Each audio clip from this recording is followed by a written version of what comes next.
हमारे इस channel Mithila junction को लाल button दबाकर सब्सक्राइब करें व घंटी के निशान का बटन दबाएं ताकि सभी नए वीडियो आप तक तुरंत पहुंचे बिल्कुल मुफ्त।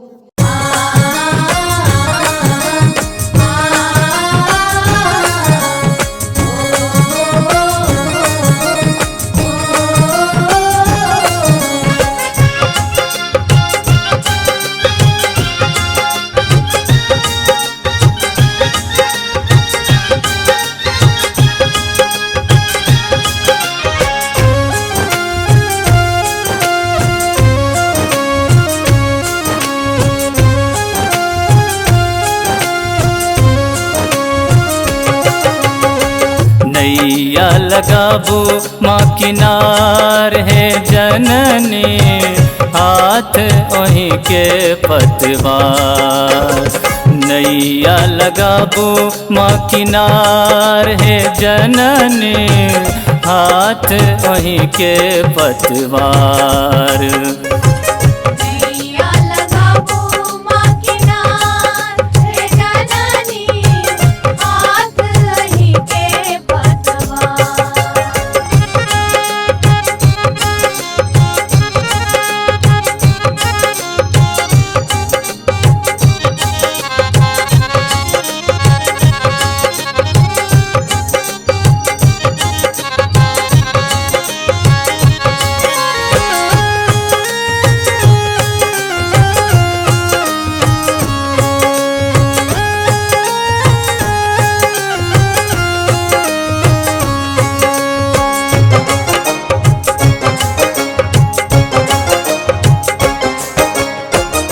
कल जखन भा नाम पुकारी, खोलब नयन दुनू अपन के बारी।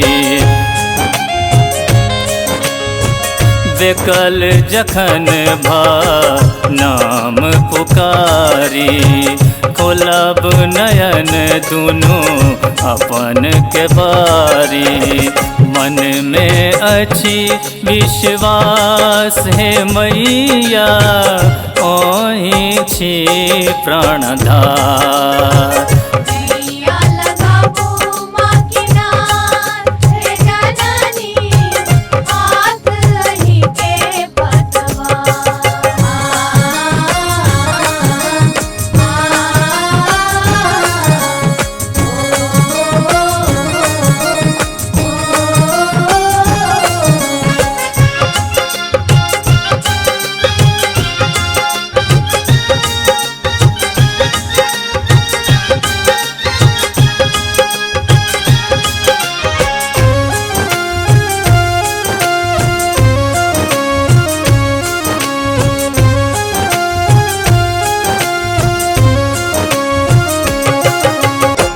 माया मोह सा अलगे राखो, भव बंधन सा माय उबारो।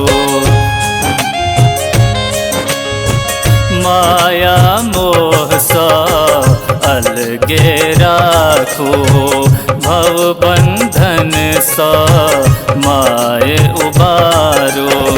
सदगति ओही के दास है मैया, कहिया करब उधार।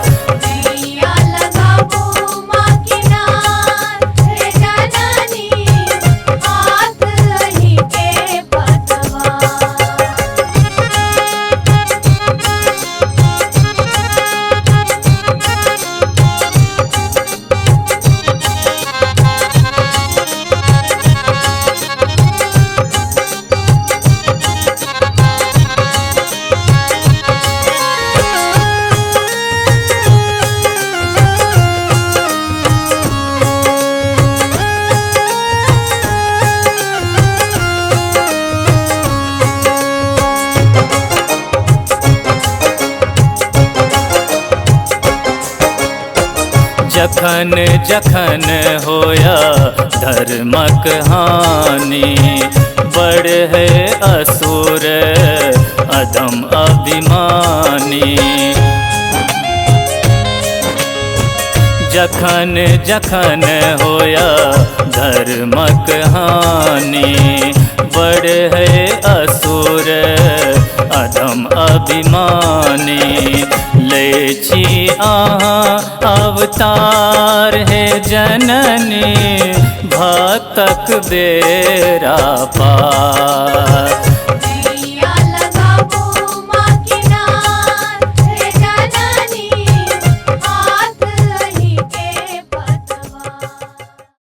हमारे इस चैनल मिथिला जंक्शन को लाल बटन दबाकर सब्सक्राइब करें व घंटी के निशान का बटन दबाएं ताकि सभी नए वीडियो आप तक तुरंत पहुंचे बिल्कुल मुफ्त।